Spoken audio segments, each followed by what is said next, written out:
Ito yung mga battery na pang Yamaha Mio Aerox MTC 6B Champion.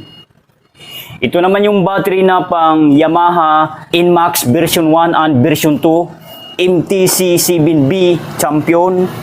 Ito naman yung battery na pang Suzuki Rider FI 150 MA4LB. Good day, Kamaster! Welcome sa Battery Master TV. Sa video na to, nais ko lang i-share sa inyo or magbibigay ako ng tips and ideas patungkol sa ating mga motorcycle battery. So, itong mga battery na ito ay maintenance free po ito lahat. Wala pong low maintenance, water based or ditubig kung tawagin. So, may 5 battery tayo dito. 1, 2, 3, 4, 5. So, isa-isahin natin kung saan pwedeng ikakabit ito sa ating mga motor. So, mag-una tayo dito sa medyo mababa. Itong MTC 6 volts Champion maintenance free, ito po ay para sa mga naka Yamaha Aerox 155. Ito yung mga baterya na dapat ilalagay natin. Ito ay 6 ampere 12 volts maintenance free battery ito. So buksan lang natin para makita nyo kung ano ang itsura, gaano kalaki ito. Yan. So ayan, ito pang Aerox po ito. Ayan, kita nyo naman. Ayan. Yan ang kanyang itsura, tindig at forma. Ayan. So, ibabalik natin sa kanyang box. Saka yung kanyang tornilyo. Ayan. So, nakita nyo na ang itsura niya. Itong pangalawa naman ay Champion MTC 7 volts. So, ito ang mga battery na pang Yamaha Inmax version 1 and version 2. So, ito ay 7AH 12 volts maintenance free battery pa rin ito. So, buksan natin para makita nyo. So, ganun pa rin, may tornilyo siya. At ito na yung pinakang battery. Ayan. Siya, ang itsura. Ayan. Ayan siya. So, ibabalik na natin. Ayan. So, medyo matangkad-tangkad itong pang Inmax kaysa Aerox. Medyo mababa. Ayan. Pansin naman. Ayan. Medyo mababa siya ng kaunti. Dito naman tayo sa kabila. Pangatlo. Ito ay MA4LB Motolite. Ito ay battery ng mga Suzuki Rider 150 FI. Ito yung mga battery na dapat natin ilalagay. So, ito ay 4AH or 4 ampere 12 volts maintenance free battery. So, buksan lang natin para makita nyo sa actual kung ano ay itsura. Ayan, may tornilyo pa rin siya. At ito na yung pinakang battery niya. Ayan. Mababa lang siya. MA4LB. Ayan. Ayan siya.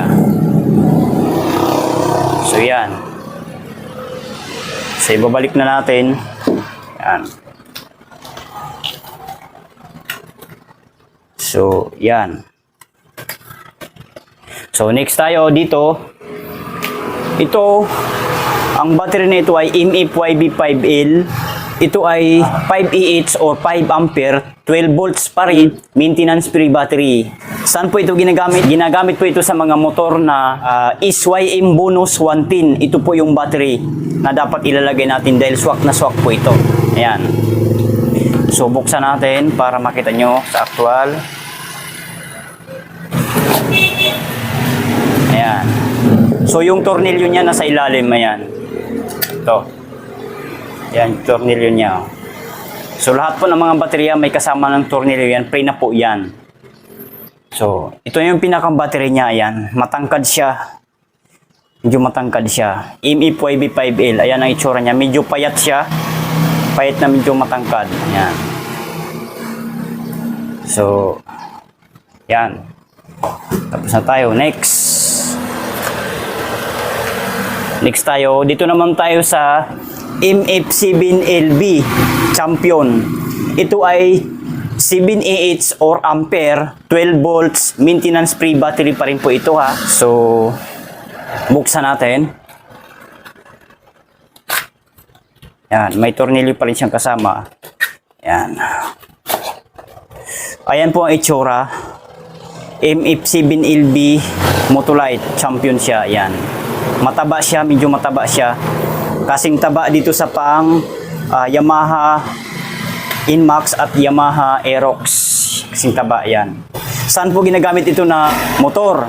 Para po ito sa mga naka TMX 150 Supremo Honda na motor po na pampasada. Ito po ang mga baterya na angkop na bagay doon sa base ng ating mga motor. Kasyang-kasya po ito. Saktong-sakto po ito doon sa lagay niya. At sa mga naka Euro 150cc na astig ang forma, parang Rider 150 at Honda RS 150. Ganon forma pero Euro 150 siya, underbone kung tawagin. Ito po ang mga baterya na dapat yung ilalagay. Saktong-sakto po ito based on my actual experience. Dahil may customer akong ganong motor, Euro 150 na forma siya ng Rider or RS 150 Honda. Ganong forma, para parehas ng forma. Akala ko nga Rider nung dumating yun pala Euro 150 lang. So ganito ang baterya. So ako ang nagkabit sa motor niya, MF7LB. So, ito po ang mga baterya ninyo. Okay? So, ibabalik na natin yan.